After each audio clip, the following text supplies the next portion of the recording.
OK, so we've said that a cookie is a little piece of data that keeps track of state, and the state can persist across multiple requests. So now let's actually open up the cookie and see what's inside. So what fillings are inside of this cookie? Well, one thing that we'll see is that cookies store data using name-value pairs. So it's kind of like a Python dictionary or a map in Java.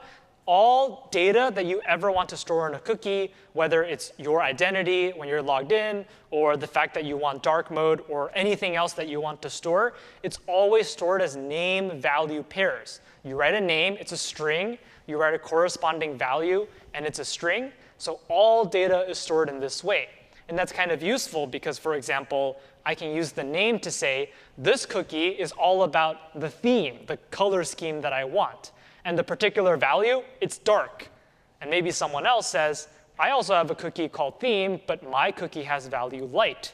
So the name-value pair is a pretty natural way to store data. So that's how you actually put the data in the cookie. Now, earlier, we said that the browser automatically attaches relevant cookies. But what does it mean for a cookie to be relevant?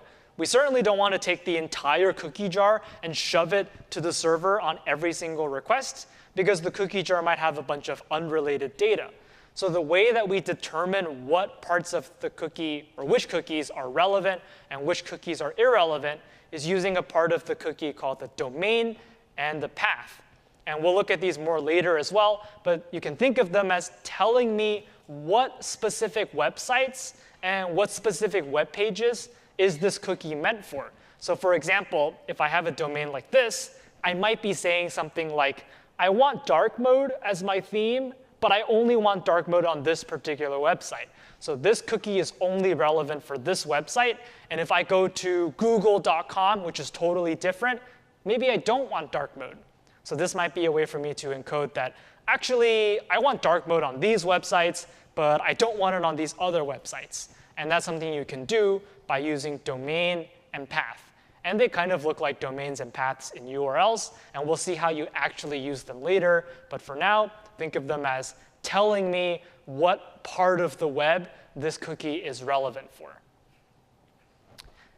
Now here are two parts of the cookie for security purposes. That's useful for us as a security class. So one of them is called secure.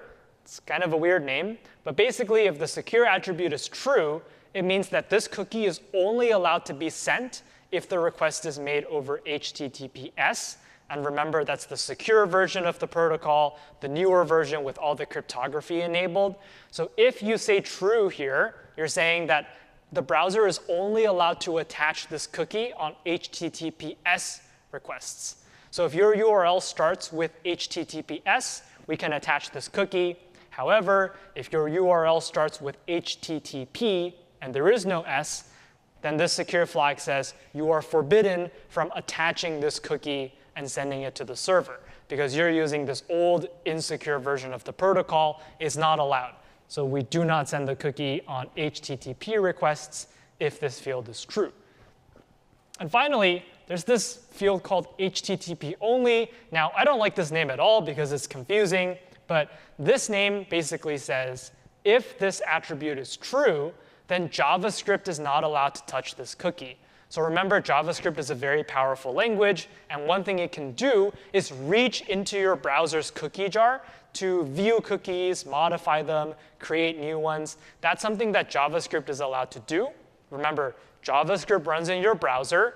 Cookies are stored in a jar on your browser. So JavaScript can reach into the cookie jar and touch your cookies and eat them and change them or make new ones.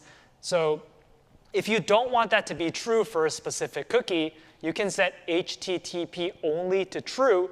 And if you set it to true, you're basically saying the JavaScript is not allowed to touch this cookie. It's off limits. You can go and touch all the other ones, but you cannot touch this one because HTTP only is true. Now again, I don't really like this name, but that's the name that they chose. And maybe a better name might be something like JavaScript cannot touch. But I didn't design it, so we called it HTTP only. And one final field that we care about, and there are some other ones that we're ignoring, is the expires field. So cookies don't last forever.